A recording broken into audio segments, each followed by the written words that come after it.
Okay, so hello, welcome. My name is Ross. You maybe watch this because you're a subscriber on the channel and you watch all my uploads. If that's the case, then thank you very much. If not, you're maybe watching this because you're in queue waiting to possibly play Legends of Runeterra, and it's a pretty long queue. I know the feeling. Trust me, I know. I've sat in queue for TFT when it was released in the PvE.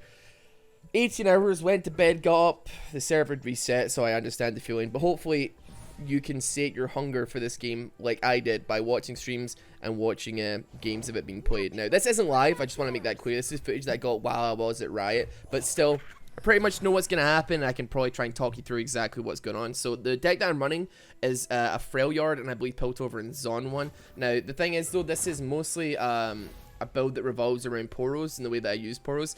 It's a bit of a meme deck, but I do like it. There will be another one in the hour-long version of this.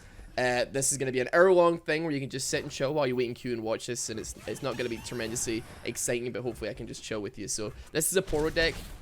I start by dropping 2 elusive Poros, which means that they can't actually block my my Poro. The enemy is using Teemo as well, so he does definitely not want to give up Teemo. He also cannot attack with Teemo, because if he does, I can use those Poros to actually block it, kill him, and stop the mushrooms coming out. But yeah, Braum and Ashe are the 2 champions I'm using. I don't think they come tremendously into play on this deck and on this game at all. But the fact of the matter is, I only kind of just put them in there because Ashe, her passive when she actually attacks, is that she frostbites an enemy, which reduces her attack to 0. And Braum is just there to kind of be a beefy boy to tank some damage if he needs to. But unironically, I've accidentally gotten a really halfway decent character for going into this Teemo deck. So he can put his 2-2 down, he puts his Teemo down, but I do have, obviously, the ability to block it with the elusive Poros. I think they're called Daring Poros. But when he puts it down, if he hits a Nexus with that Teemo, he's going to double the amount of mushrooms that I have in my deck, which is absolutely not what I want to do. So I'm happy to sacrifice a Poro just to block it in order for me to actually stop that Nexus strike and stop all the mushrooms getting doubled. So Teemo is going to be useless. He's unable to attack for the rest of this game, as far as I can tell, as long as I can manage to keep that other Poro alive. If I lose that elusive Poro, he's going to double my mushrooms. He's going to basically burn me down over time, and there's nothing I can do about it. I mean, even then, he only has like 15 in my deck, and I have 40 cards, 50 mushrooms, and I still drew 1 there. So it's still pretty rough. But yeah, every single spell he uses as well with the mushroom pedal that he's got in his deck, like right around here, it actually adds 3 mushrooms every time you use the spell. So I basically just want to keep spamming Poros, and the whole idea behind this Poro deck that I've started to use, or I actually really like running, is that there is one card called Heart of the Fluff, which basically like combines every Poro you've got on the bench into one big massive ball of Poros, and it takes all of their traits and all of their passives, and it combines all of their health and attack, and turns it into a big threatening boy. So basically, we just want to try and draw this game out for as long as possible. We've got a Mighty Poro on the deck, on the field, which has got an Overwhelm. He's kind of tanky, he's kind of scary, but he's also got that Overwhelm, which basically makes it so that if he hits an enemy and somebody blocks, he still does the damage to the Nexus. We've got Poro Snacks here, which gives all my Poros +1/1, which is really, really strong, because now the Daring Poros are actually doing some damage, and I know for a fact that he's not going to give up his Teemo necessarily to stop me from getting out Nexus damage. So he's got Nevia down. Now Nevia is a weird one. Whenever she attacks, she also does like +1/1 to the entire enemy bench, so she actually smashes your bench if she's going to be allowed to attack there. However, the Poro Snacks are going to save me super duper hard. So yeah, I mean, there's a bunch of different decks. I mean, I probably didn't do like tremendously well in building this deck. I just basically grabbed every card I could that said Poro on it. I know for a fact that like it's better to kind of mix and match the strengths of different regions. The only reason I'm even using Piltover and Zon is because the elusive Poros are from that. Not every single Poro is actually from Freljord, despite the fact that that's kind of like generally where all the Poros lie. But see, as you can see, like a Nevia attacks, she does +1/1. She does the 1 damage to everything on the bench. Now it's not going to really be an issue for Braum, because he's going to heal up at the end of the round anyway. Because he's got regeneration, but for the most part, I want to just be spamming Poro Snacks and maybe Elixirs of Iron, which I just drew there as well, just to keep that alive. Because I honestly, if I lose both of those Poros, there's a very high likelihood that I'm just gonna get absolutely swarmed by the Teemo, who's gonna double down every single time he attacks. So I think he plays 2 Mystic Shots here, I believe. Is it Mystic Shots? It is, yeah. So he plays 2 Mystic Shots to try and take out the Poro, so that he can actually start hitting for face with his Teemo and start doubling some mushrooms down. Thankfully, I have that Elixir of Iron, so I end up playing it on my right side Poro. Each Mystic Shot does 2 damage, and he used a lot of mana trying to get that out. Only one of my Poros actually die though. And it also means that even if the Nivea attacks next time, there's no way for the Teemo to the other Poro to die, I should say, sorry. So after everything's said and done, I'm feeling like I'm pretty comfortable. The only reason that I might be in some trouble here is if somehow that Poro dies. But thankfully I've also got one of the spells from Tryndamere, which gives your, it is really strong. You can probably see it here. It gives one of your units 8/4, which is pretty ridiculous. It's a very high cost spell, but is incredibly strong for dropping on stuff. And this game is actually not very long, because I realize I actually believe I have lethal on this. So he uses True Shot Barrage, which does like 3 damage through my entire team. And I guess like I'm not crazy like fussed by it, because at least Braum, if worst case scenario, Braum would at least be able to tank it, and he'd actually get closer level up. So he True Shot Barrages, I Undying Rage my big Poro, and now I've got this massive monster, and this is lethal already. So like these games are super duper quick. It really depends on what kind of deck you have, but I think I can pretty much just like tank face, and then after I tank for face, there's like not a gig amount I can do. I think I almost made a misplay there by putting the Mighty Poro down, but I realized if I can just survive until next turn, this game is won. So I use Braum to tank the Anivia. 1 damage goes down onto the Poro, which if I actually block that Poro, if I block that Anivia with the Poro, what would happen is he'd get hit with the Glacial Storm and end up dying anyway. But now we've got lethal. Because Anivia can't defend, Teemo won't want to. And even if he did, we've got Overwhelm on the Mighty Poro, and he's got nothing on the board that has any more than 3 HP. So he's got 13 damage, so I just attack, and then that's the game. So like, if you attack straight away at the beginning of a turn as well, the enemy actually doesn't have a chance to summon any minions. So as long as I do that, it doesn't even matter if my Poro actually dies. As long as he attacks, he's going to get that extra 10 damage out, which is going to absolutely smash the enemy's Nexus in one shot. So boom, wait for the attack. I drop the, what did I drop? The sad Poro. So it doesn't matter, there we go, boom, 10 damage on that. And that was my first ever win on on Legends of Runeterra. So we'll jump to the next game, we'll see how things are. And we're going to be experimenting with a bunch of different decks in this. So hope you enjoy some of the extra videos and extra stuff that we do on this. I'm really bad at commentating card games when I'm also trying to remember what's going on. But hopefully it's just kind of like chill and stuff, something you can have in the background while you're waiting. Okay, welcome to the second game. If you're watching this on the second channel where it's an individual game, hello, how you doing? I think what I'm going to end up doing is I'm going to, I'll adjust the webcam a little bit there. How you doing? I think I'm going to upload the full hour-long one onto my main channel. And then I think I'm going to do is I'm going to kind of categorize it and make it a little bit easier to see what decks I'm using on the second channel. But so because I can just spam videos on there and it's not a big deal. Purely just because like I don't make any money from it, so I don't think people can really complain too much. But if you want to like check out the second channel to find a specific deck or for the next few days or whatever, that's going to be the one to have a look at. But yeah, this one we're running is going to be, it's kind of similar to the one that we're running in the main video I did about what Legends of Runeterra is. It's my Demacian Ionian deck. The 2 champions I use for this are Fiora and Shen. Now, the first couple of turns are not particularly interesting. I don't have the mana to actually cast anything yet, but it just fills up my my spell mana a little bit, which is always nice to have like a surplus of. So this one, I said in the original video I did on Legends of Runeterra, which if you haven't checked it already, you should maybe check it if you're new to the game. Or I mean, you must be new to the game because everybody's new to the game. But Fiora has like a win condition of like hitting vital signs and being able to basically blow up the Nexus without actually doing any damage to it. Now, the one I did in the original video, shows that off a little bit, and later on in this particular video we'll be re-going over it and like having a look at how everything goes and stuff like that. But this deck actually is way more of a focus on Shen as a champion rather than Fiora, and it actually shows how like a misplay kind of opened me up to trying other things with that deck. So I end up playing Fiora and using the challenger to grab the eagle. He uses a card that forces 2 allies, one on the bench and one on the battlefield, to actually fight each other. However, I give my my Fiora barrier because I got incredibly lucky by having that in my starting hand, which is a luck spell, which keeps it alive and ends up giving me 1 vital sign on the enemy nexus. Now, it's weird. I make a misplay a little bit later on, which is absolutely my bad, and I know that I could have avoided it. But honestly, I think like Fiora really relies on like snowballing the early a little bit. Hold on, I'm just gonna turn this down a little bit. Strength and grace, beauty in the blade. That's much better. So Fiora really relies on like snowballing the early game.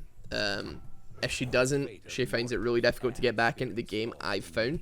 So like if I lose a Fiora early, I kind of have to like, not like admit defeat exactly, but certainly it's a lot more difficult for you to come back when, you know, enemies are starting to play bigger and bigger minions and bigger champions, and it's harder for Fiora to kill anything without like multiple spells going off in the way.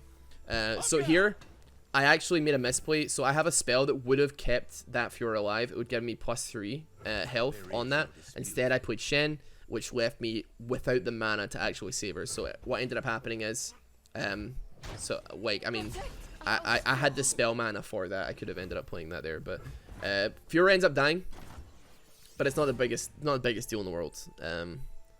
It happens, but as I say, it opens things up to being able to play with the deck a little bit more, which is actually good, because I mean, I had always like, I kind of just like figured that like Shen wasn't really going to play too much of a role in what I was doing, but it ended up being pretty decent. So I lose Fiora. Shen still survives though. I play my 1/4. I think it gives like +1/1 to was it allies that. Well, I can't remember quite what it is actually. I'm not hovering over it because I'm looking at this like post game. I'm looking at this post commentary, or post me playing it, I suppose. But yeah, it's certainly a bit of a fodder for me right now. Like what I want to do is I want to try and in my head I'm like thinking I want to get Fiora out again. I want to try and find Fiora, but at the same time, I'm fully understanding that there's a good chance I'm not ever actually going to get her out again, because I feel like drawing in this game is like a little bit slower than maybe Hearthstone or whatever, so if it can feel like you run out of cards very, very fast. I end up not attacking on that turn, just passing it over, for the simple fact is that I don't want to lose Shen, I don't want to lose that 1/4 either. I want to just keep them there just in case for fodder. And obviously he's got his 3/5 that he's put out as Warrant Protege. It will kill my Shen, and I'll put him very low to the point where like a spell could kill him, so I actually don't want to mess with that just yet.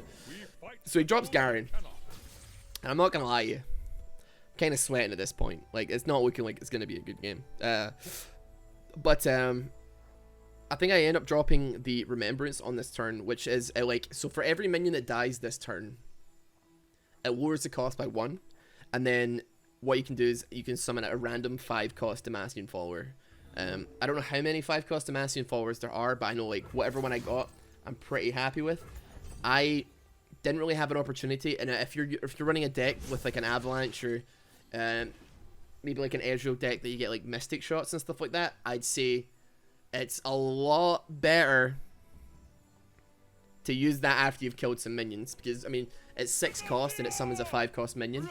It's not very cost effective when you use it the way I did, and I do accept that and I do admit that. But the fact of the matter is, I saw the Garen, I started sweating profusely, and I was just like, I need to get something out on this board that's gonna like actually really make any kind of difference here. So he drops a Garen on the attack. I know for a fact that there's no way that I'm gonna be able to kill him. Garen's obviously got regeneration, which means that obviously if he doesn't die in one shot, if I don't kill him in a single turn and he survives, even if it's with just 1 HP, he will heal back to full 7/7 at the end of the turn. So he ends up pulling away. I don't think he wanted to challenge anything, or I'm not sure. I don't think he was planning on challenging anything, or maybe he made a misplay here, but he doesn't challenge any of my minions. So what I can end up doing here is I can sacrifice the the 1/4 to the Garen, right, just to take face damage. It's just to prevent face damage, sorry. I can use my 5/5 to get rid of the challenger, which is actually kind of big, because especially on a deck like Shen, where you need the positioning on attacks and the positioning of Shen can be really, really important. Not particularly keen on having a card like that that's really low cost. It's 3/5, and it's also got challenger, like, being around to kill my Shen whenever I need to use them. So we managed to get rid of that. We still got the Shen to deal with though, but it's absolutely like fine. So we've got like a decent amount of buffs left. The Demacian cards are super duper good, by the way. Like, a lot of the spells that are on Demacia are incredibly useful to drop. Like, even I'd recommend for anybody building new decks, like, if you're a good starter deck is definitely starting with Demacia, because they have a lot of big cards that do a lot of big buffs, and I think they scale pretty decently to any point of the game. So we end up pushing that for attack. I think, like, I'm trying to scare him into playing his Garen, because what's going to end up happening is he's going to put his Garen down, and then he probably knows that I'm going to have buffs to like bait that out with. So what ended up happening is I give him my minion a +3 in barrier, but he's already locked in his block, so he cannot stop it. He has to accept that the Garen's done. So the Garen dies in one shot. Managed to bait him into using it. I mean, realistically, I mean, everybody's kind of new to this, but the better play would be to let me just hit face. But yeah, that is like the biggest threat that I can imagine being taken out of the game. He drops a Lux there, but he actually makes a misplay on this. So I dropped Cynthia as well, just because I have the mana for it, so I might as well. But dropping Lux here is actually a really bad idea, because Lux gets dropped with barrier, so she gets barrier on her first turn, but unlike Divine Shield and Hearthstone, it actually doesn't survive over turns. So he drops on a defense turn when he's not even blocking, after blocks have already been like done. So it's gone now, so he can't abuse that for an attack on this turn, or like abuse it for a block on the other turn. He just dropped it because he had the mana for it, and he thought, why not? So I think that that's a big mistake. I mean, I definitely made the same mistake myself by accidentally dropping ephemeral units on like defensive turns and then them dying. But yeah, it happens. I don't know what to say. Yeah, we've got a Radiant Guardian. This is like the card. I never expected it to be the card that would actually like completely save the game, but it did very good for me the whole time. So we've got like a couple of barriers still in the end. We've got a card that will double our attack and defense, and we've got cards that will like increase our health. So we have a lot to work with, but all of them are like super high mana cost. This is a misplay, 100% a misplay. So I use for Demacia, which grants +3/3, but I stupidly did not read this round. So what ends up happening is, you know, I give my units 5/5, 8/5, 5/5. It looks really super duper scary, but then, you know, we end the round and it all gets lost. The thing is though, it actually, I'm not sure if this is a bug or not, but what it ended up happening is it actually healed my Radiant Guardian to full. So it gave her 5/5 even though she was lower HP. I don't know if this was a bug or if this was intended and how this is supposed to work.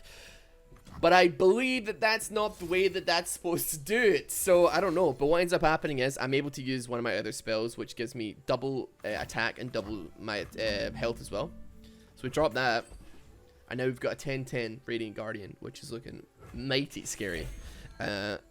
Unlike Hearthstone, there isn't a tremendous amount of cards like that can just completely one-shot a minion.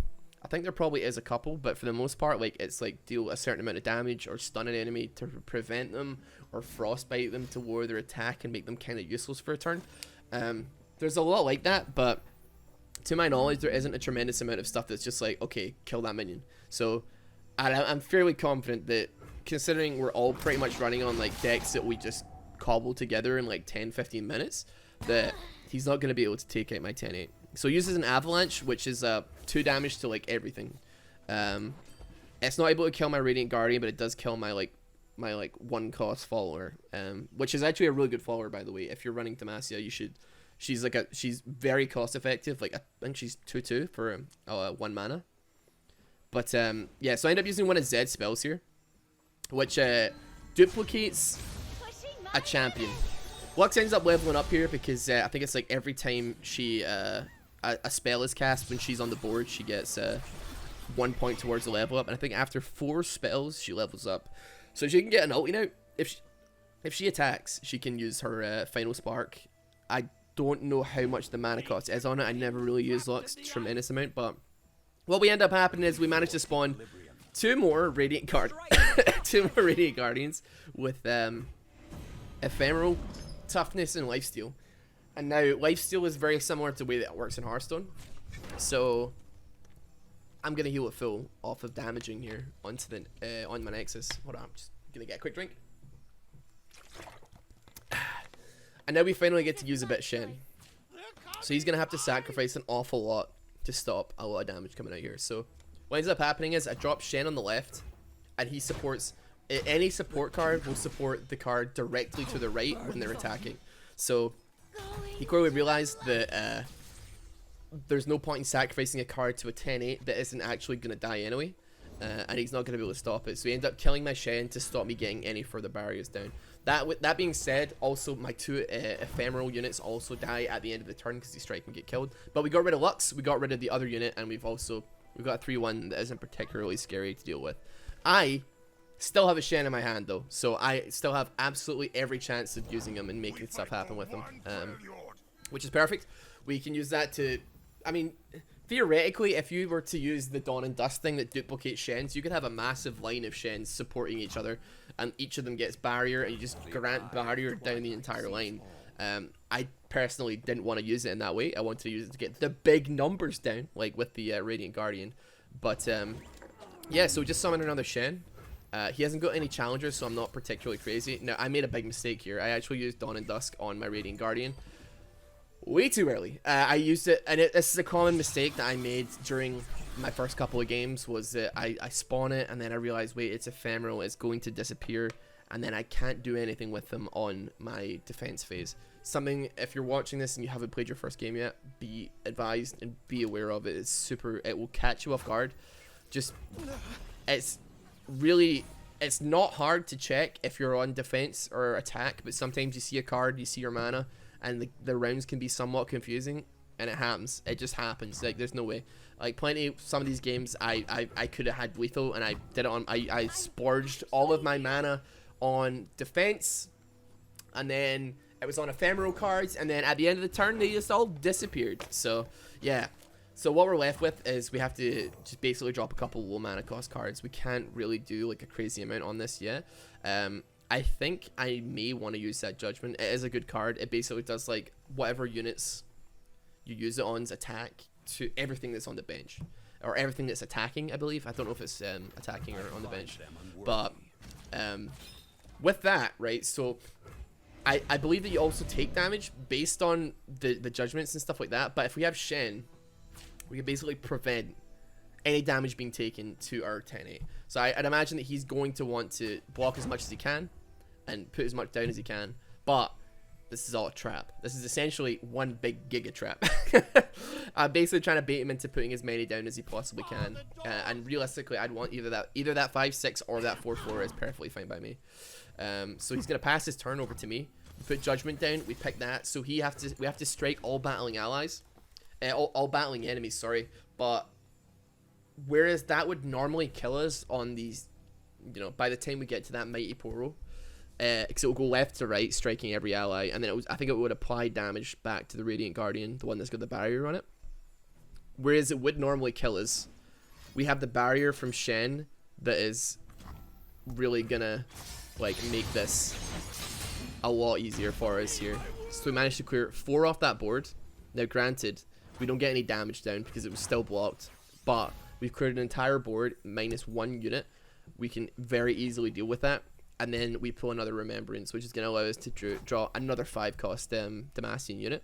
I believe I just immediately play it because I mean, I haven't got any other cards left, so I might as well just do that there. And I imagine there are cards like Counterspell, like they're called like Deny, that can stop me from doing that, but at this point, I don't think it would really make much of a difference to the board if he was to deny me from using that spell. And even if he did use Deny, he's got 0 cards left, so it would be actually pretty beneficial for me because I just have more to do. So there we go. I literally talking about it. There you go. There's a Deny right there. So if he actually plays something that could get rid of my Radiant Guardian, I can hit it with the Deny. But we also have our Challenger. We have our Eagle, and I can force that into actually blocking my 2-1, and we hit for face, and it's a free win. I actually completely forgot about that Challenger bird, but it came in very clutch for me. Challenger is actually super duper strong if you are rushing a deck. If you're rushing a board, and you're like, I want to hit for face with this specific thing, or I want to stop this thing from blocking. So yeah, that was it. That was how Shen pops off. I mean, it was mostly the Radiant Guardian, but yeah. Alrighty, so another deck from Legends of Runeterra, and this is my this is my Teemo and Ezreal deck. Now, the reason for this abomination being created was that I was like, I wonder how annoying a deck I can draft in a very short space of time, and I think like with this deck, it really does make it possible. So the way that both Teemo and Ezreal work is that they're both elusive. So unless you have a challenger on attack, or like you have another elusive to block with, there is absolutely no real way that you can stop Ezreal or Teemo from attacking, and they both benefit from hitting the enemy's nexus. So I end up dropping, like, we pass the turns because we neither of us have anything to play, but I end up dropping my little raccoon boy, who gives me mushroom clouds that I can drop a couple mushrooms into the enemy's deck with. I want to just get them into the deck as fast as possible. The sooner you start like stacking up mushrooms, the easier it is for you to actually start like doing some extra damage and like whittling down the enemy. Now, the way that the mushrooms actually work is that Teemo doesn't need to be in your hand or even on the field for him to level up when he's getting mushrooms out into the deck. So if I'm spamming mushrooms and I get 15 mushrooms down, it's totally fine, because I mean at the end of the day, when Teemo finally does get drawn, he's already leveled up and all that jazz. So the enemy's also playing a Teemo deck, but I'm confident in Nexus striking because I know for a fact that he's not going to trade that Teemo just to do 1 damage to that Ezreal. So Teemo is now unable to also hit the Nexus because he knows that if it's Teemo versus Ezreal, I will survive that fight and he will also lose his Teemo. So we're safe on that front. Every time Nexus gets struck by Ezreal as well, he gets a fleeting Mystic Shot, which basically means that he's able to it's similar to this Mystic Shot that's on screen right now, the one that we're casting, except at the end of the turn, if you pass on it, it disappears from your hand forever. So you can only use it the one turn that you have it. Kind of similar to Ethereal cards, Ethereal cards in like Hearthstone, or sorry, not Ethereal cards, sorry, and Slay the Spire. Sorry, I'm getting mixed up with card games. I guess it's similar to like Echo. I guess if you use an Echo and then you don't use the next one, it'll just disappear. But if you've played Slay the Spire, they're basically like Ethereal cards. Yes, that is it. I'm getting mixed up here. But no, I'm in a good place. We managed to Mystic Shot the Teemo, get rid of him, which is perfect. Like I mean, realistically, he wasn't particularly threatening for me anyway, because I knew that if he went for the attack, he would die to my my Ezreal anyway.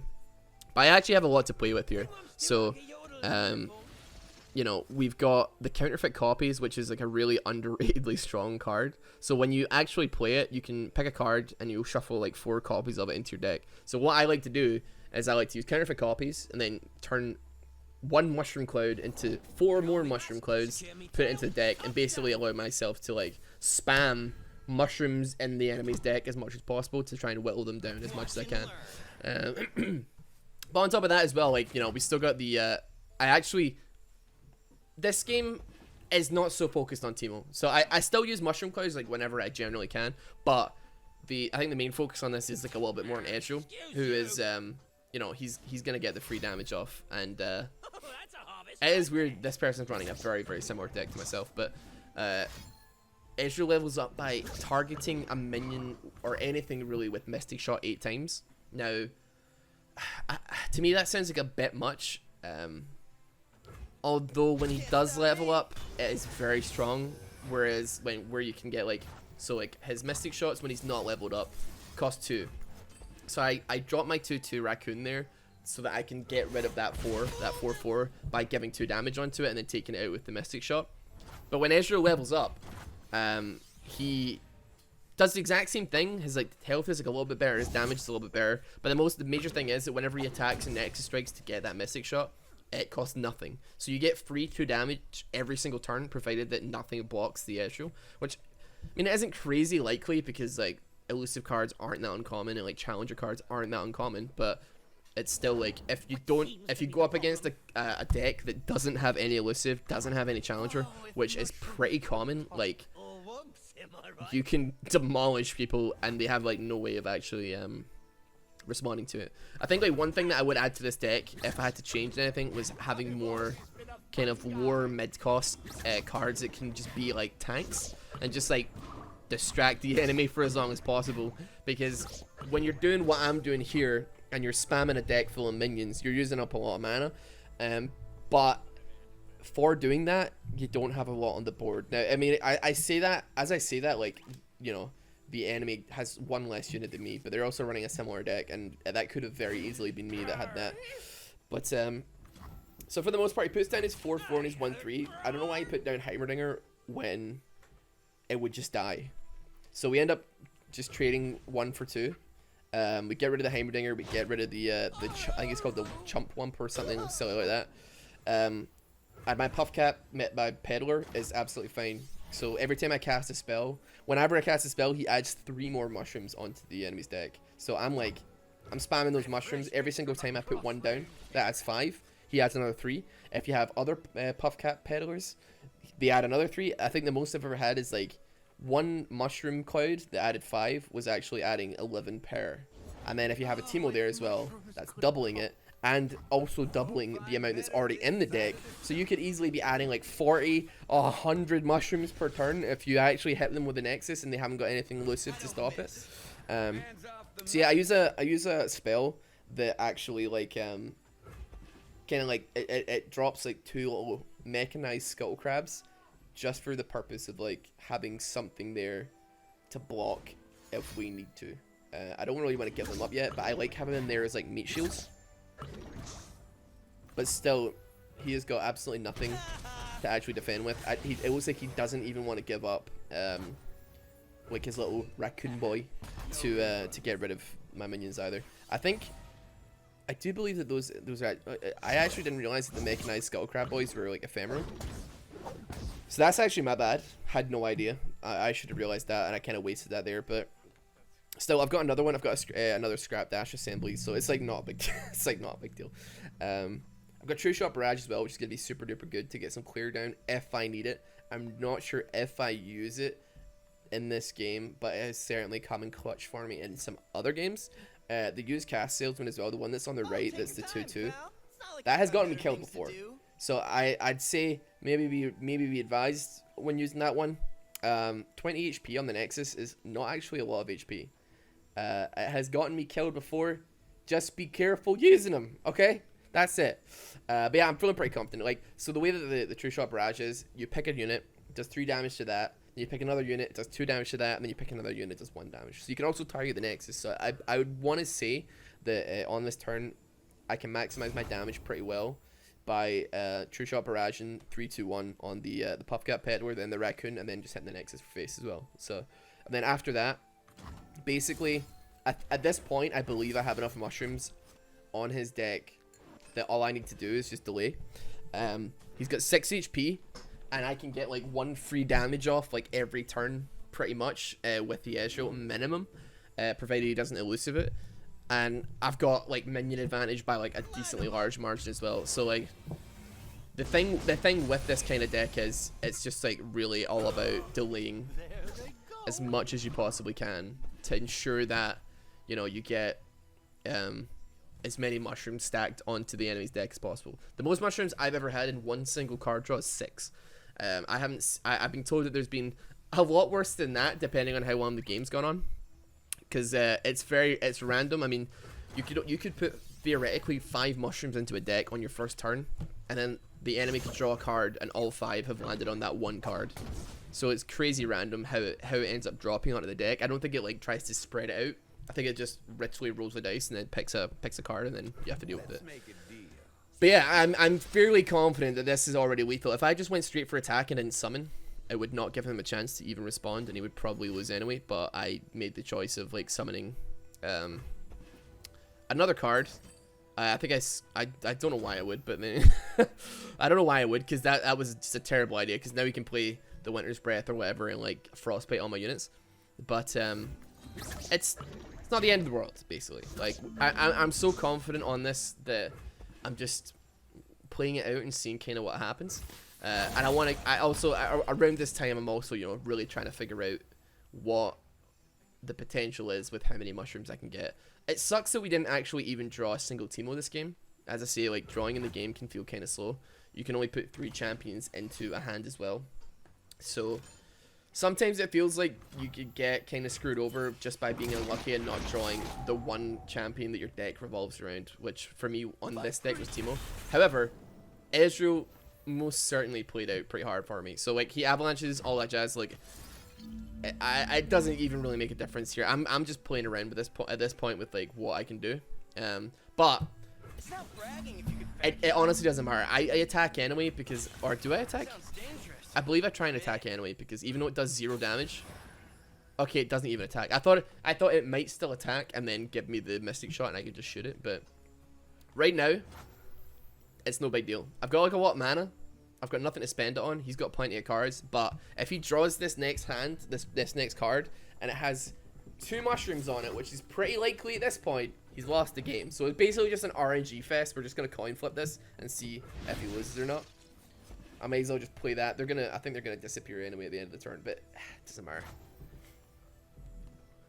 So we end our turn. We'll pass it over, and then round 10. There it is, and that's the win. That's the Ezreal. Ezreal spells really came in clutch in that game. That was decent, but we'll be showing you some more Teemo soon enough. So stay tuned. Okay. So this is the 4th game in our hour-long marathon of just games to watch while you're waiting for the queue to pop for Legends of Runeterra. If you're watching this individually on YouTube and you've actually watched my original Legends of Runeterra, then this video may seem very similar or very familiar to you. This is the deck that I actually showcased in the first video that I did on Legends of Runeterra, basically breaking down how the early game goes and how the rally system kind of works with casting spells and stuff like that. This is the Fiora Shen deck from earlier in this hour-long video as well. But this is the one where I really get to show off how nasty Fiora can be and how she can absolutely obliterate a game in like less than 5 or 6 turns. So first turn we drop her Cynthia.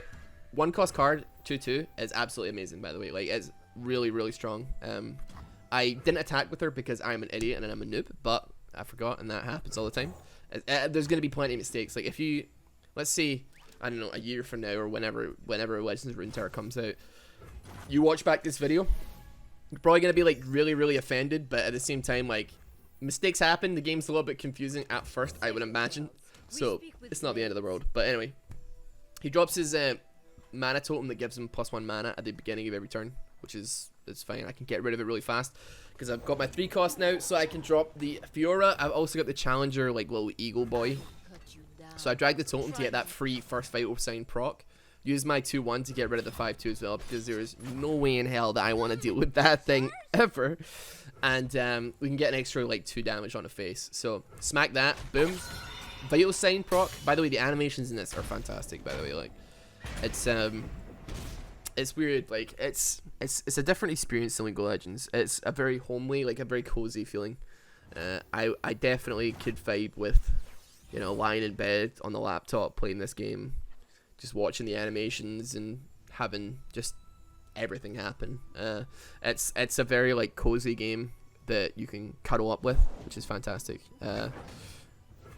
I mean, I don't really, as somebody who's a bit of a card game noob, I mean, I play plenty of Hearthstone like every now and then, but it's you know, I'm not 100% sure on the balance side of things. Like, I don't really know how, you know, balanced the game actually is. But for somebody who's just kind of like, you know, I like League of Legends and I like the lore and I like looking at everything, it works for me. So yeah. So we're now back on defense. So I think, and imagine at this point, like if he drops his 5/5 to fight, we want to block it with our Cynthia just to stop damage coming out. There's no guarantee that I'm going to be able to get all the Vital Sign procs here, so we're just kind of going with it. Yeah, this game, Baron Rush, by the way, in this is Skin Spotlights. The owner of Skin Spotlights. Good lad, but man, does he get smashed. That's what I'm saying. Yeah, he's an absolutely stellar boy that I went to Dublin to play this with. Him and I think probably quite a lot of these are actually going to end up being me versus him. When we played, there wasn't really like a lobby system or a way of like queuing to play against each other specifically. It was just kind of like rolling the dice, and if somebody on the other side of the room like happen to be playing at the same time, we might get put against each other. We might get put against them, each other. Sorry. But yeah, the ones that we did play were pretty fun. So we would just go like meme decks and like try and smash each other, which you'll probably see later on, because one of my favorite decks that's really stupid is going to be showing a little bit later on here. So we dropped the barrier onto Fiora, and because it's a burst spell, he's got no way of mitigating it at all. And because we're challenger, usually if I was to do that and I didn't have a challenger, that would be a really bad misplay, because what would end up happening is he just doesn't block. So it would waste the barrier, I wouldn't get a kill, and also everything would just run out at the end of the turn. But we get the barrier down, we kill that 5/5 that's now a 5/3. That's 2 vital signs proc, and we level up. So now we've got that. We've got our final like win condition, which is kill 4 enemies and survive. And when we do that, we just win the game. And the animation is sick, by the way. So we've got a Radiant Guardian who's got lifesteal and tough. That card, I mean, if you're watching this in the Erlang one, oh boy, it's pulled out for me like more than once, I gotta say. It seems to be like whenever you use that I can't remember what the card is, the 6-cost one, the spell, it seems to always spawn that one. I don't know why. Maybe just like a lack of 5-cost Demacian cards, but it seems to always want to spawn that one. But nevertheless, I'm feeling like I'm sitting pretty right now. Skin Spotlights, I mean, he drops a 2/1 and I think it's like a 2/3. Either of which are I'm absolutely fine with killing. I mean, I'm 4/4 on Fiora. I've got plenty of buffs in the hand, and also we've got Dawn and Dusk as well. So interesting thing, I did test it just to see what would happen, but if I duplicate a Fiora who's already got a kill count and turn it into like multiple Fioras, they do not like keep the kill count of the original one. Because I was like, I wonder if I could just like end the game like right now by creating multiple Fioras, and then each of them gets a kill and survives. But when I actually did duplicate them and had a look at it, it turns out that like no, they get spawned in with zero kill count, which makes a lot of sense. That would be very strong and very like silly if that was the case, if it didn't work that way. But yeah, I'm feeling like I'm sitting quite pretty right now. I mean, he drops his 2/1 and then I drop my 4/4. And he made the mistake of dropping his warding totem as well, like his mana totem. Obviously, that's not going to be able to attack, but I'm on defense right now. So the second that we flip turns, all I have to do is target that 0/3 and the game's over. So like he's not even half HP, and I've already got lethal at this point. So the thing is as well, obviously you could see there. I probably don't need to tell you that even if you're on defense, as long as Fiora kills a unit any way she can, it still counts towards her kill count. So you can get it on defense if it's a low attack cost minion or something like that that's got low HP, or you've got a barrier or something like that you can abuse to get that extra pick. By all means, use it if you can get it, because 4, I mean, it's hard and it's not hard to get. I'd say like if you get Fiora early in your draws, you're looking really good for your third turn. But I'd say like if you get really super duper unlucky and you don't draw Fiora very early on, and your whole game plan is to get those vital signs down and get that Fiora kill count up, it can be very rough for you winning. Considering, I mean, it's such a cheesy deck, but it really has to be. You have to get super luck with the RNG factor, like early game. Otherwise, it's just not going to work. But yeah, so I ended up playing for Demacia here just to kind of BM a little bit. So he frostbited all my units, which brings all their attack down to 0, thinking that he'd be safe, but he wasn't. That's the 4th vital sign. Boom.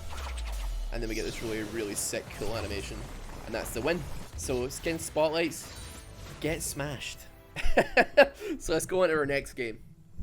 Alrighty, so this is a redo of our Ezreal and Teemo deck that we saw earlier. If you're watching this on my second channel, you should go check out the other videos of other decks and stuff like that. But if you watch this in the Erlang one, I'm sorry that I keep mentioning that, but we are going to cut this up for people that don't want to sit through an hour of like straight up things and, you know, all that jazz.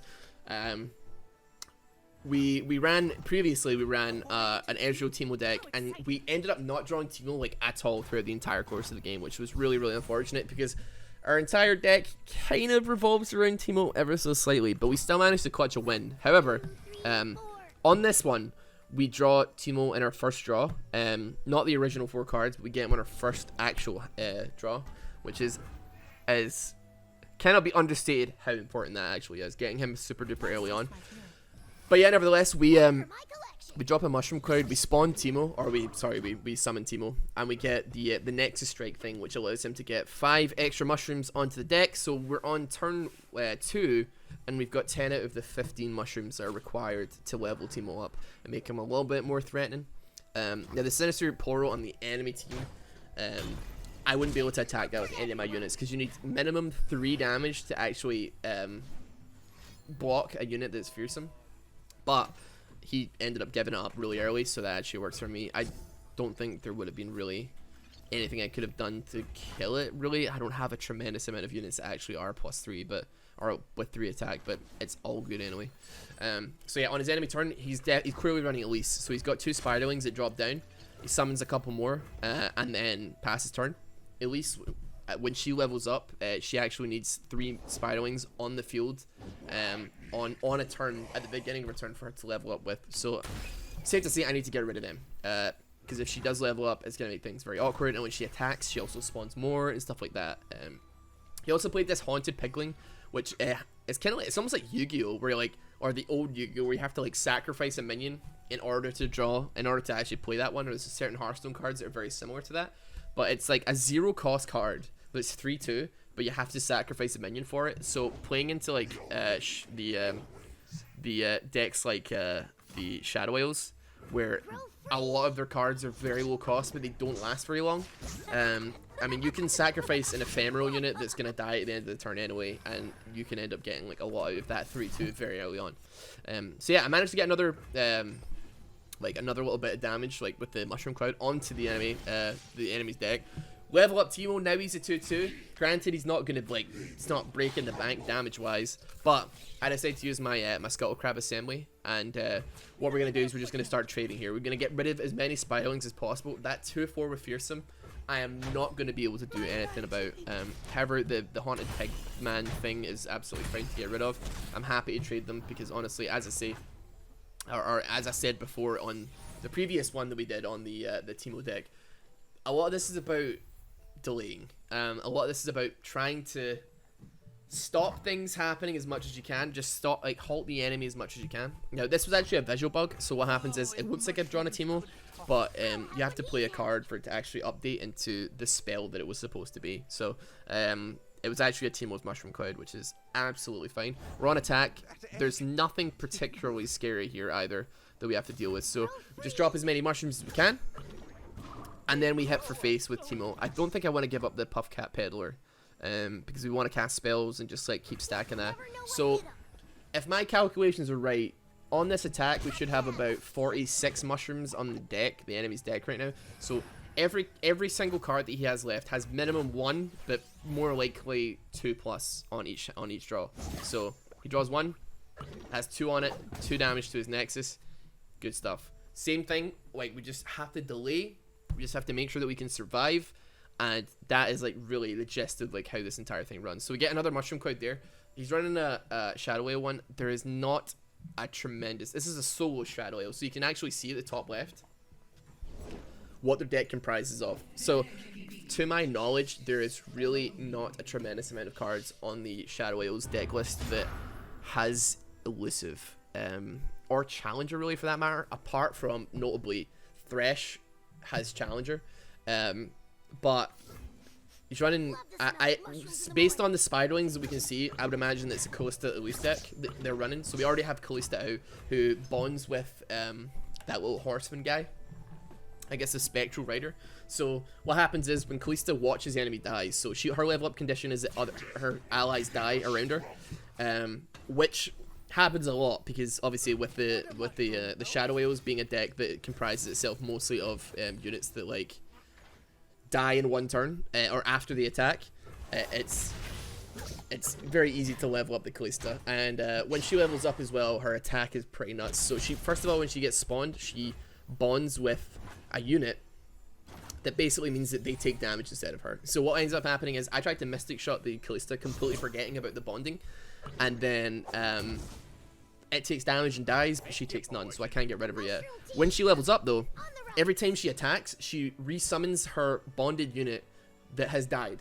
So if you cannot get rid of it, and if she bonds to a really, really strong unit, you are in deep trouble. Like, if you get like a really strong unit out first, it doesn't die, then you summon Kalista to bond with it, and then you flood the deck with ephemeral units that are gonna die after that turn anyway, or you just sacrifice them on purpose to get her to level up. Like, let's say like you're playing into like a 10-10 unit or something. You try and attack Kalista, it takes the damage. What happens when it dies? She attacks again, she resummons it again, and it just becomes like this vicious cycle of trying to bring down this massive Kalista, like this, or not even the massive Kalista, this massive meat shield that's just protecting Kalista from like getting any damage. So, nevertheless, so pushing forward, we double the amount of mushrooms we have on that deck with the Teemo and Nexus Strike as well.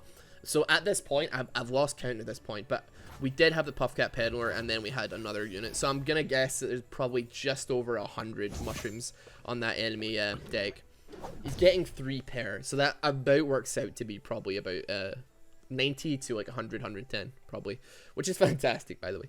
As I say, like the most I've ever seen on one card being drawn is 6, and that was probably very unlucky, to be honest, but it can happen. Like, it just randomly rolls the dice on stuff, which kind of makes it fun. So I was talking to the Rioters and stuff when I was there, and they said that they wanted the Teemo deck and the way that Teemo plays in the game to be very similar to how he plays in actual League of Legends, which is very annoyingly, basically. They wanted him to be like a really annoying pest who, you know, you're just like, oh, for God's sake, every time you draw a card, a mushroom pops up, like when you're trying to back in the jungle, and then every time you do, you step on a shroom. It's rough, right? So, maybe it wasn't the best call I could have made there by trading and allowing the Kalista to level up, but he didn't use Kalista in that fight, so it wasn't too bad. I have time, is the main thing. I have time to get a little bit of damage down and try and stop before her next turn, where she's gonna resummon that minion that's gonna be like a big nuisance to me. So basically, I'm just like, you know what, I'm gonna flood it with the Skull Crabs. 1 damage is still 1 damage. We're only 9 away from killing her. We've got not a lot of HP. We've got 6 HP. However, she cannot stop all of this damage. So she's probably gonna like stop the 4-2, the 2-2, and the 1-1, or one of the 1-1s. But I mean, look at that. We got super lucky with that 4. Like, 4 mushrooms on 1 card. And now, we bring her down, I think it's to 1 HP, right? So, no, 2 HP. We bring her down to 2 HP. So, it's all about... honestly, that was the game over there. That was so unfathomably lucky that I managed to get a 4 mushroom draw on that. Because I think any less, and I wouldn't have been lucky enough to get 2 or more on the next one. So she blocks a decent amount of damage, but she's got 2 HP left, and all I have to do is wait for the next draw. And then, so we're gonna end her turn. I don't think there's anything that she can do besides like actually making her, like, healing her Nexus, but Shadow Isles don't really have cards that do that, as far as I can tell. Like, it's not really in their nature to do such a thing. Now this was a misplay, I reckon, but at the same time, it wouldn't have made a difference, honestly. So the Harrowing, it summons like the strongest 6 units that have died this game on your side. Floods the deck. It is disgusting to use. It costs 10 mana, but it is disgusting to use when you are on attack, right? So you can immediately clear an entire board with it. But we get lucky, they draw the mushrooms, and we win. And yeah, a little bit stressful, a little bit RNG based, but that's kind of Teemo for you, right? That's kind of Teemo. But anyway, on to the next game. If not, if you're on the second channel, I'll see you later. Have a good one. Subscribe. Yeah. Oh, here's how the game does card things, by the way. There's not very many microtransactions as far as I can tell, but it's all like, kind of like a Fortnite battle pass. You know what I mean? How you doing? Welcome back to the final game of our hour-long Legends of Runeterra marathon. I sincerely thank you if you are watching this on the hour-long one, or, you know, even if you're watching this on the one that's like smaller. on my second channel. Thank you so much. I hope your queue time is really, I hope it's an hour better than when you started watching this, hopefully. But this is probably my favorite deck, I'd say. It's not good, by the way. It's a terrible deck. This is my Poro deck. This is in a deck that is entirely comprised of things that help to utilize Poros, things that help to like push Poros forward, and it kind of hinges around a single card called Heart of the Fluffed. So basically all we want to do, our deck is comprised of spells that buff Poros or buff allies, or specific types of allies throughout the entire deck, and comprised of spells that even temporarily buff, like Elixir of Iron or stuff like that give us health, and the 2 champions that we use in this are actually Ashe and Braum, for the simple purposes that Braum can tank, hits pretty well, and as well as Ashe has Frostbite, which will reduce the attack power of the strongest unit that she is attacking, which can be really, really good for, you know, stopping people from blocking with like high value cards. So I'm against Skin Spotlights in this game again. I think at this point I said to him, let's both go for Poro decks, so we both end up going for Poro decks. So he's got a Ninja Poro, which can quick attack. He's got the Lonely Poro, the Tough Poro, I can't remember what it's called, the one that's got Tough on it, and then, you know, he's got some other cards in there, some elusive cards and whatnot. I've got a lot of buffing spells, but I think I misplayed. I should have mulliganed like a couple of my cards out of my hand. The Ashe, it really didn't come into play too much this game, and I think I do end up losing this game, but it was a really fun game anyway, so I thought I'd show off. It's like the meme thing at the end. But yeah, so I've got some Frostbite, some archers as well that can Frostbite enemies and like stop them from pushing forward and stuff. But I figure, you know, I'm in an awkward spot, to say the least, right? I at this point, that 3-1 is already like a massive threat to me. I'm very scared. The 2-2 as well is kind of rough, but I figure if we're gonna trade, these will minimize damage to my my archer boy before I really go in and try and get some Poros down. There's a lot of Poros to choose from, by the way. I've got 2 mighty ones, and I also got Poro Herder there as well. So I need another Poro to summon him though. So I've got the Mighty Poro, which overwhelms, which, as I said in my main one, if you do excess damage onto a unit, it will do that damage onto the Nexus. And I guess I should use this opportunity to explain Heart of the Fluffed, which is like the card that I really want to wait for. The card that both me and Skin Spotlights are like really waiting for in this game. So the way it works is, when you play Heart of the Fluffed, it will combine every single Poro that you have on your bench into one unit, and that one unit has all of the passive abilities that every other Poro has. So it could be elusive, it could be fearsome, it can be overwhelming, it can be quick attack, it can have all this stuff, right? Which is very, very strong, especially overwhelm. What it also does is it combines all of the statistics of every single Poro that gets caught in it. So if I combine both of my Mighty Poros, which are both 3/3s, on top of the Heart of the Fluff being a 5/5 anyway, it will make it an 11/11, I believe, yeah. So it will make it an 11/11, which with overwhelm. So if I was to attack that Poro there, it would do 8 damage to the enemy Nexus by just smacking the hell out of it. So yeah, my Mighty Poro actually ends up getting stunned, and I managed to kill one of the other Poros there, which is great. I want to try and minimize the amount of Poros that he has also.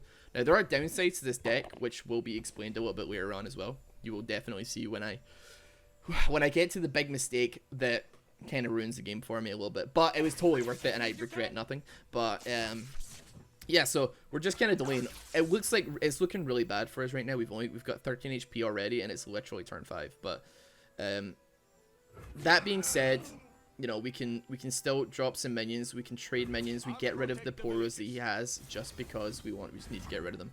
I Elixir of Iron my archer just to keep him alive, so that I at least have a little bit of a board advantage with like what I have left, because I'm gonna be on attack next turn. So maybe I can force him to like trade that out, that elusive card out or whatever.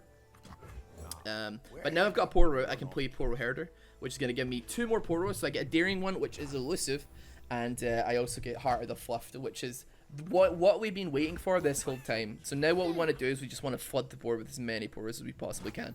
and hope that he has no board clear, like an avalanche or something that would like really super duper ruin that for me. So we're now on attacking, and I do believe I played the Warding Stone thing possibly at some point. I believe, I'm not entirely sure, but I think it's because I really want to like have enough mana to drop Poros as well as Heart of the Fluff to the end, because I mean I guess the earlier you play that mana card, you know, the more you get out of it, provided it doesn't die. And you can also use it to block as well, which is perfect. So I mean, yeah, he's got a +5/5. I'm gonna use the Warding Tome probably at some point to get rid of it, or maybe the Frostbitten Archer, the Archer, whatever it's called, just to like be a buffer to allow me to stay alive for a round or two more, because honestly the HP isn't looking amazing right now. But we pull a Poro Snack, which is absolutely a necessity to use before you use a Heart of the Fluff, because what it does is it gives like +1/1 to every Poro, even if it's not in your hand, even if it's not on the battlefield. Every one in your deck now gets +1/1, which is kind of underrated, because pretty much all the Poro cards are like 3 cost mana or below, except for like maybe a couple, like Poro Herder, who isn't a Poro himself, is like 4, and then Heart of the Fluff itself is 5. But yeah, I mean, even at that, the thing about Heart of the Fluff is that even once it gets killed, if you can somehow find a way to kill it or whatever, which we'll see later on, even if it does die, it gives you another Heart of the Fluff that's 5/5 into your hand, so you can like immediately play another one. It won't probably summon as many, it won't probably combine as many Poros as it did before, but you could have a constant supply of like a 5/5 if it keeps dying and you keep respawning and stuff like that. So it's pretty cool. It kind of, it's big and flashy. It's super dumb. I'm convinced it doesn't work. I have won one game doing this. This isn't it though. So yeah, he's got a 6/6 and a 1/1. I think that's one of Yasuo's bros. I'm not sure who that is. But at this point, I'm like, okay, we have to sacrifice stuff. I can't use my 4/2 or my 5/4. They've both been stunned by that the Yasuo card, like his friend, I think it's Yozu or something, Yozi, who whenever he's played, he stuns two enemies on the bench. So I'm like, okay, we'll just sacrifice the Poro Herder. We'll take some damage on the mana totem thing, and then it'll be fine. I think at this point, I'm ready. I'm ready to play some cards here. Or I'm not convinced. I don't know if I wait a turn or if I do it now. So I play the Lonely Poro. It gives me a card, which is Nimble Poro, which gives me quick attack. And then he plays Tryndamere. Okay, cool, yeah. So, I think I do this to free up my battlefield a little bit so that I can get more Poros out.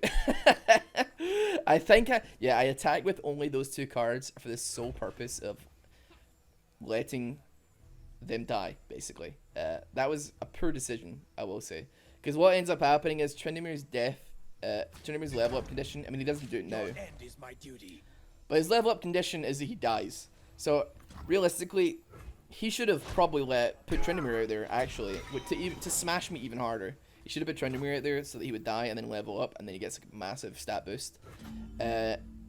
Maybe he didn't want to do that because, you know, that would mean that I could maybe kill him in another turn or something like that. I'm not sure, right? But nevertheless, it's time for Heart of the Fluff. So I have a lot of Poros right here. So all of those Poros combine to form the Omega Chonker that is 22/21, and I'm on attack. So I'm on attack with this utter unit of a Poro, right? And then I draw another one, and I'm like, is that right? And I believe I also play that too. So at this point, I'm laughing. Now you probably can't hear it in the background, but I can hear like myself laughing when I was there. It's such a stupid deck. When it works, it is hilarious, right? But it really, really depends on like what you draw, I suppose. It is time. So I'm on defense. I actually think I have to give stuff up here, to be honest. I think I blocked the Tryndamere, and then I just have to take face damage elsewhere. Ashe, unfortunately, has a very short-lived lifespan in this game. She is unfortunately only there to tank a bit of damage, and that's pretty much it. But the thing is, I get skin spotlights perma sweating in this game because I've got overwhelm on the I've got overwhelm on Fluff to the Poros, and he gets a lucky top deck that basically allows him to survive, which is unfortunate, right? But you'll see. I suppose you'll see. So that was the top deck right there. He gets the +8/4, which doesn't really affect his HP tremendously because he's gonna die anyway. But his damage is now nuts, right? Actually, no, it would appear that it actually does increase his health by quite a lot. Actually, increases it by like, it's like, what is he, 9/9? I think he is. Yeah, I think he's a 9/9, but so he's like 17/13 now. And I agree. I'm like, okay, right, that's not amazing. That's not ideal. But we still got a really scary, spooky Poro. So I just hearted the Fluffed again. So that'll increase that up to, I think it's like 28/11. And that's a big boy right there. A big boy with overwhelm, with like all of this, with death rattle, with all this stuff on him. And now it's my turn to attack. So, that's pretty cool. I mean, I'm still running. I think I am similarly running the same Tryndamere spell, but I don't get lucky with it. But I do manage to top deck another Heart of the Fluff, so I do it again. And now I've got 33/16 or 34/17. I don't know why I think it must +1/1 it or something. I'm not sure. But yeah, 34/17. So yeah, unlucky there. He frostbites my 34/17 Omega Chonker Poro, right? And I'm sad at this point. This is pathetic. Thing is, I wouldn't have even won off of that, which is the worst part. So I think with that damage, he would have had 3 HP left if... No, wait. Would I have won? I would have won. I actually would have won, regardless of the situation. I'm looking at Tryndamere's attack. I had lethal there if he didn't frostbite. If he didn't frostbite that and he used Tryndamere to block, the overwhelm would have one-shot his Nexus. That is the saddest part, right? So close, but so far. I'm telling you, right? This is a fun deck to run. This is a super fun deck that you can definitely try out. It's super easy. I unfortunately don't have deck lists to give out on each of these videos and stuff like that to show. I may do that in the future though, to like really show off the deck. And if I do any streams of the game or anything like that, then it will be a lot easier for me to like properly show it off. But I accept my fate at this point. I couldn't attack with the Omega Chonker, and now I just let Tryndamere kill me. But that is a super, super duper fun, stupid deck that shouldn't work, and it came so close to winning. So close. Literally, if he didn't have that Archer, and it wasn't a Freljordian deck, we would have won. That's the saddest part. But nevertheless, right, thank you very much for sticking around for, you know, an hour or so of your time. I hope that your queue is like getting a little bit lower. If you're watching this on the second channel, thank you very much for watching this as well. Hope this meme deck was somewhat interesting. Maybe when you do get into the beta or whatever, you can like, you know, try my deck out. By all means, tweet me or something, or let me know if you try any of these decks, or if you enjoy this at any point. A like is really super duper appreciated. My voice is dying from doing this, by the way, this hour long one. But yeah, have a great day, and good luck with your queues. I'm gonna go play it. I mean, I might be playing it as we speak, but we'll find out. We'll see. Have a good one.